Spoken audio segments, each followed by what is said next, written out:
As-tu déjà eu l'impression d'avoir tellement échoué que tu n'as plus le droit de t'approcher de Dieu? Cette idée-là est plus courante qu'on le pense, hein? Le fils prodigue a pensé la même chose. Il se sentait indigne, abattu, sans endroit où retourner. Mais pourtant, quand il a enfin décidé de revenir, il n'a pas du tout trouvé de reproche.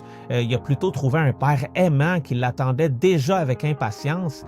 C'est d'ailleurs l'un des plus grands mensonges du mal, nous faire croire faussement que nos erreurs pourraient un jour annuler l'amour infini de Dieu.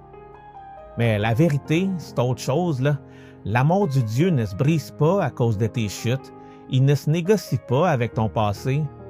Peu importe la distance jusqu'où tu es allé ou combien de fois tu as pu échouer, sache qu'il restera toujours le même Père aimant qui court pour t'accueillir chaleureusement dans ses bras.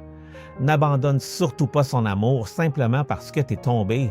Son amour, c'est justement la seule et unique chose qui peut te permettre de te relever enfin. Le péché murmure « Il n'y a plus de retour possible ». La croix nous répond avec espérance « Il existe toujours, importe nos fautes, un chemin pour revenir vers lui ». Ce sont là des paroles de vie éternelle et de réconfort. Absolument rien dans tout l'univers ne pourra jamais nous séparer de l'amour infini de Dieu, tel qu'écrit dans l'Épître aux Romains, chapitre 8, verset 39.